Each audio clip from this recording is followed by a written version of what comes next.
What is up, everybody, and welcome back to my YouTube channel. Today we are doing a video as the Formula 1 British Grand Prix was on last weekend, so I thought I would do my thoughts on the British Grand Prix. Before I get into the video though, I would like to say a massive thank you to everybody who is subscribed to the channel and supporting me through the videos. And for those of you who are watching this video right now and are not subscribed, please do click that subscribe button. It is completely for free and it really helps out the channel grow as a whole basis. We are currently on 42 subscribers so far, and I want to try and hit a massive milestone of 100 subscribers by the end of the year. So please help out and do that, and obviously smash a like on this video as well. Click the bell icon so you don't miss any more videos, and also excuse the lighting as the sun is going down soon and the sun is reflecting through the window of this room. So today we are doing my thoughts on the British Grand Prix. Many F1 fans out there will know that the British Grand Prix is a massive event. It's almost like a festival, a bit like Goodwood, but it's almost like a Formula 1 type festival. Excuse me. And the British Grand Prix has always been one of my absolute favourite races to watch. It's always live on the telly as well, so it's one of the best races to watch. And yeah, I'm just going to go through qualifying, a review on that, the race, pick out a few things from there, and yeah, we'll see how it goes. So let's get into the video. So obviously British Grand Prix was last weekend, and qualifying, I don't watch any of the practice sessions, and qualifying was actually very cool. Unfortunately for Magnussen, his engine broke down and caused the red flag at the end of Q3, but it seemed to show that with the practice sessions, FP1, 2 and 3, the Williams cars were proving to be pretty quick. Albon was getting P3 and P5 with Logan Sargent, so the Williams was looking quite quick, and they showed that in qualifying, where they qualified, I think, just outside the points, which is quite good.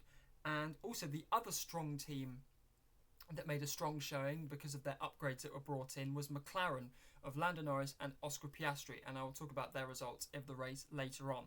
But Lando Norris qualified P2, Oscar Piastri qualified in P3, so it was a huge result for the team, and a huge result for the youngster of Piastri as well, as he hadn't been really performing that well the races before that. And obviously Norris was still performing, but the car, he just didn't have the car underneath him to perform as well as he should be.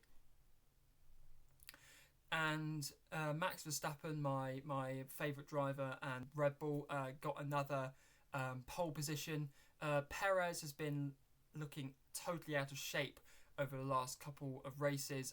Hasn't made it into Q3 to the last 5 consecutive races, which means he needs to get his act together if he wants to stay at Red Bull for next season, as he needs to be challenging Max rather than challenging the midfield. So overall, qualifying was very good, and it looked like a good setup for the race.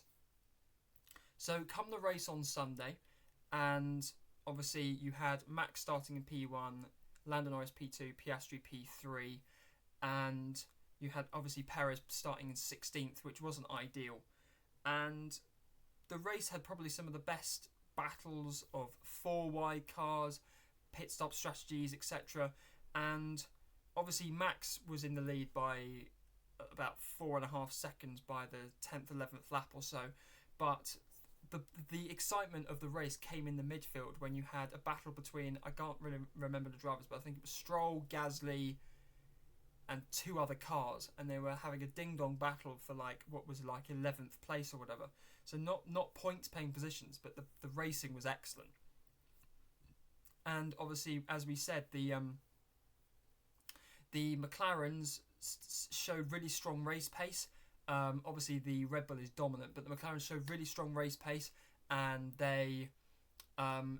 Norris actually got into the lead for a little bit, and Piastri followed him through. And the race result ended up being Verstappen winning, and then Lando Norris coming P2 in the McLaren, and then Lewis Hamilton came up to finish P3.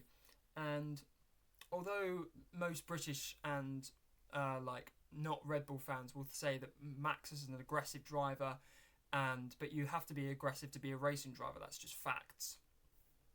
However, if you watched the after race when they were all getting out the cars, Max was actually praising Lando and saying that the McLarens were quick all weekend, and saying that it was a bit of a surprise that they were actually challenging for the Red Bulls during that race, and it sort of shows that we might be seeing McLaren on the top step of Formula One again very, very soon, hopefully with the upgrades that they've brought in. It looks like a strong showing for them in the coming races. But yeah, the race, very, very, very good. It looked like it was going to rain for a little bit during that race as well, due to the fact that obviously they have the tracking of the weather, and the rain came over, but it didn't actually impact the race that much. There are a few outages. Both Alpines retired. Ocon retired very early into the race. I think it was after lap 11 or so. Gasly retired then after. Kevin Magnussen's car caught fire, so it was a really, really unlucky race for Magnussen. His engine broke in qualifying, and then his engine caught fire during the race. It just wasn't a really good race for him. So hopefully he can bounce back at Hungary next race. I think it's Hungary anyway. But yeah, so very, very strong showing for them, and just a great, great race to watch. Probably one of my favourite races once again of this season. But yeah, that is going to be my summary and my review of the British Grand Prix. But then before I end this video, big driver news. Obviously, those of you who are subscribed to my channel who are F1 fans will know and will be up to date with this. But obviously, Nick de Vries and AlphaTauri's boss said that Nick de Vries had 4 races to prove his seat, that he belonged in the seat of AlphaTauri, and obviously he didn't perform very well at Silverstone. So a news thing came out a couple of days ago saying that Daniel Ricciardo is going to be on loan from Red Bull and is going to be filling in the AlphaTauri seat for the rest of the season, which is actually going to be really, really incredible, due to the fact that Ricciardo, we like seeing Ricciardo in the sport. He brings his good nature and good personality, and he's always been a good driver. He just didn't have as much luck in the McLaren cars. So it'd be good to see him in an AlphaTauri, and hopefully that means that he's in a very, very, very good position to potentially steal Perez's seat from Red Bull for Red Bull next season.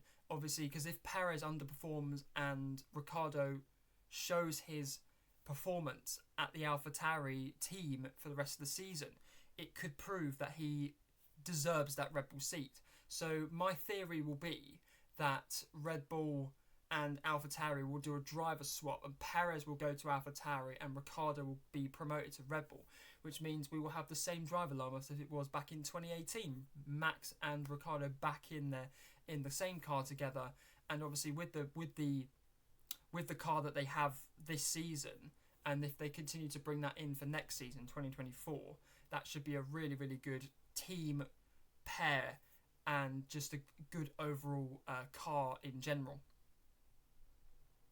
My outlook for the rest of the season, I do think Max is in a league of his own, and I do think he will obtain his 3rd Constructors' Championship this season. Obviously, as Perez is underperforming, he might slip from 2nd, so I probably can see Leclerc or Sainz coming P2, but obviously I think it's going to be another back-to-back double World Championship for Red Bull and Max.